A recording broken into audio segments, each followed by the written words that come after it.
ladies and gentlemen, my name is Brock Rebecca, and today I'll be doing a review of Borderlands 4. Now, a little bit of my history with this game. Borderlands 2 is easily my favorite single player game I've ever played in my life. I probably beat that game at least 6 or 7 different times. Ultimate Vault Hunter mode with most of the characters, and I just really loved the game. I thought the story was amazing, so because of that, I've been a fan of the series. So I played Borderlands 1, 3, and now I played 4. Now, Borderlands 2 was met with a lot of success. I thought it was an amazing game. The story was outstanding. The gameplay was on point. Humor was good. And they pretty much nailed it. And then Borderlands 3 is very divisive. In my opinion, I mean, the gameplay is pretty much the same, maybe a little better tweaks here and there, but the story was way worse. It was more cringe. The dialogue wasn't as good, and it kind of left Borderlands in a weird spot where there wasn't a whole lot of demand for a fourth game. 10 years later, they gave us Borderlands 4, and what do I think of it? Well, let me just be honest here.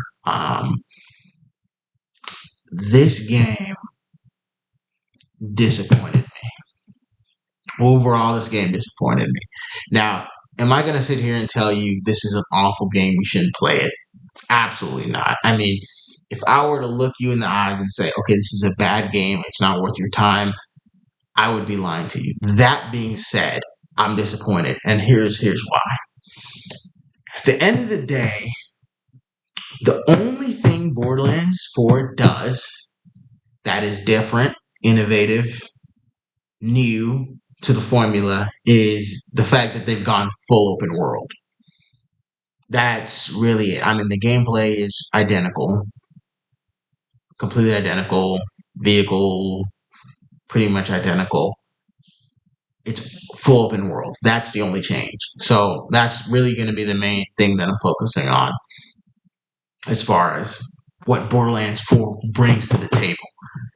Now, what you have to really ask yourself this question when it comes to Borderlands 4. What does an open world add to the experience of a Borderlands game? What does it add?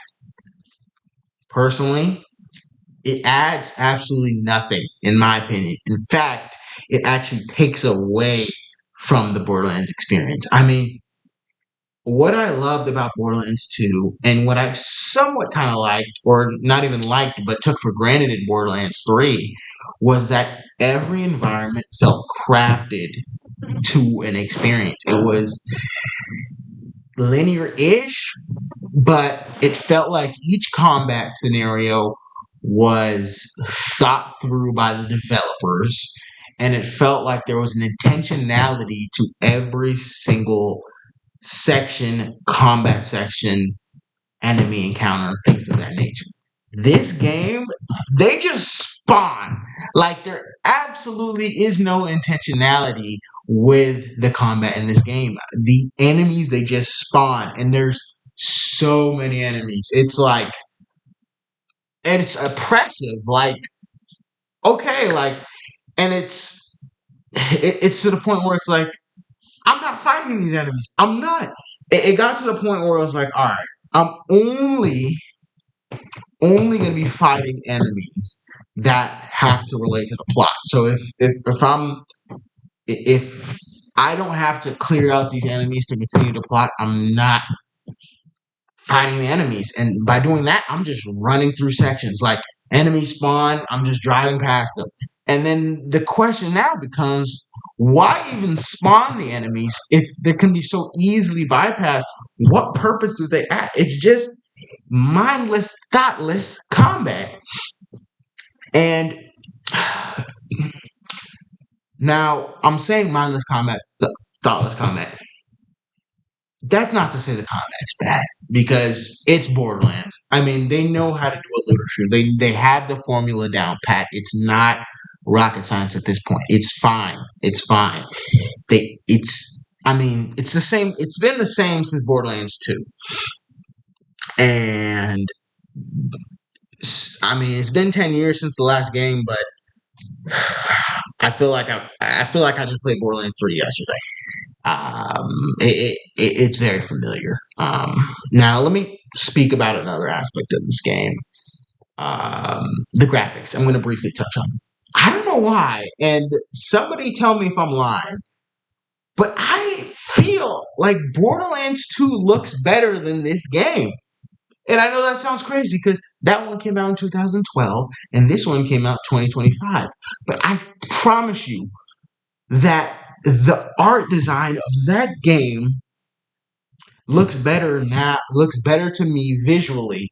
It's more appealing to the eyes than this. Now maybe the polygon counts might be better or whatever or better now, but I just feel as if aesthetically Borderlands 2 and even Borderlands 3 honestly look better because I had to look back. I thought I was tripping.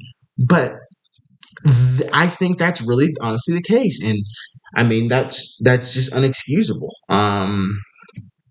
Since we're just talking technicalities, bugs, glitches, yeah, you're gonna hit a couple, and see that's another reason I fall back to the open world was the open world add to the Borderlands experience. Well, one thing open worlds are notorious for is bugs and glitches, and this game has its fair share of bugs and glitches.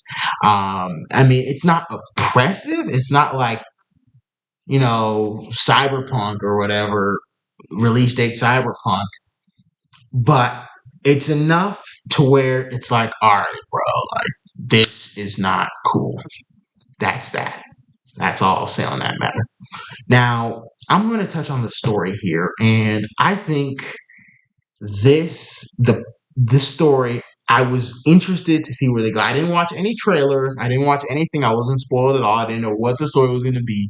I went into it blind, and I mean, honestly, what I feel like the developers did is was like, okay, they saw that we didn't like the story that was told, or a lot of people didn't like the story that was told with Borderlands 3. A lot of people had an issue with the Calypso twins as villains, and they just did not. A lot of people thought Ava was annoying. A lot of people did not enjoy the story that was being told with Borderlands 3.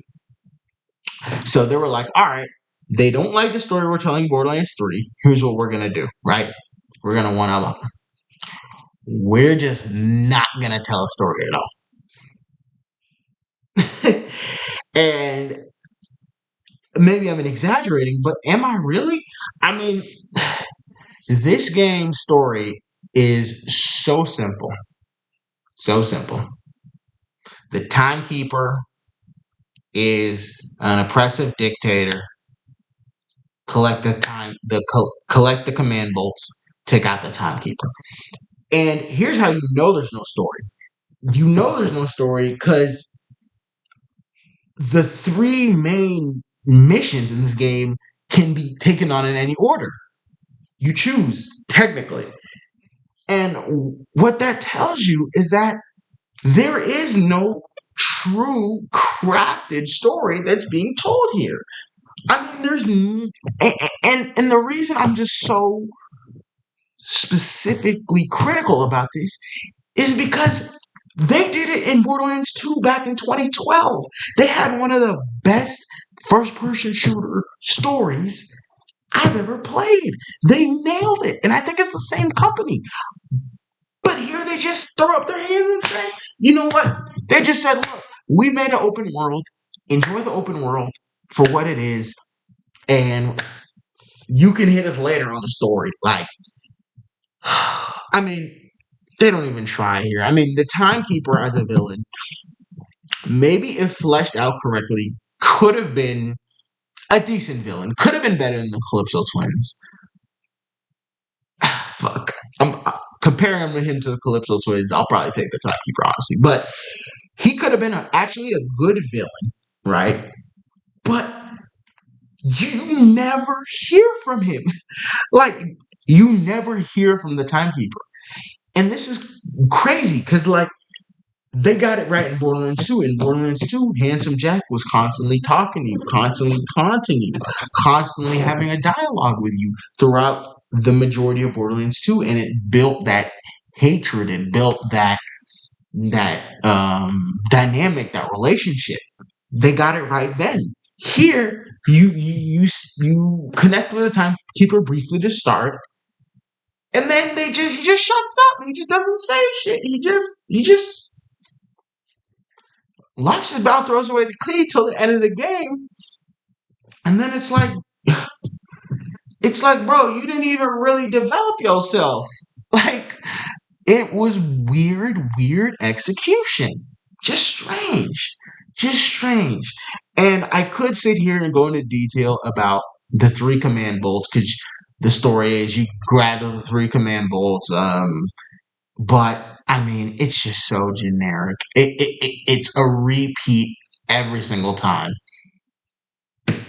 You go here, you connect with the resistance, you help the resistance take out the villain, you take out the villain, get the command bolt. It's a repeat every single time. And then on top of that, I mean, not even on top of that, it's just very formulaic. It's very formulaic. And there were no surprises with this game. Everything is as it is. It There's just very little that's like, oh, I kind of like it. There's just not a lot. It just doesn't surprise you at all. And I mean, I've pretty much said my piece on almost everything I want to say about this game.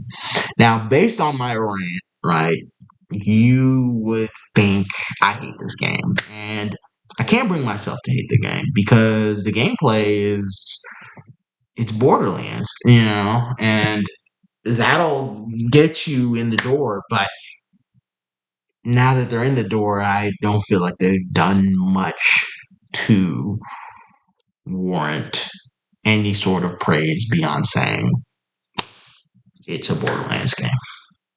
So, all that being said, I will give this game a 6 out of 10. It is slightly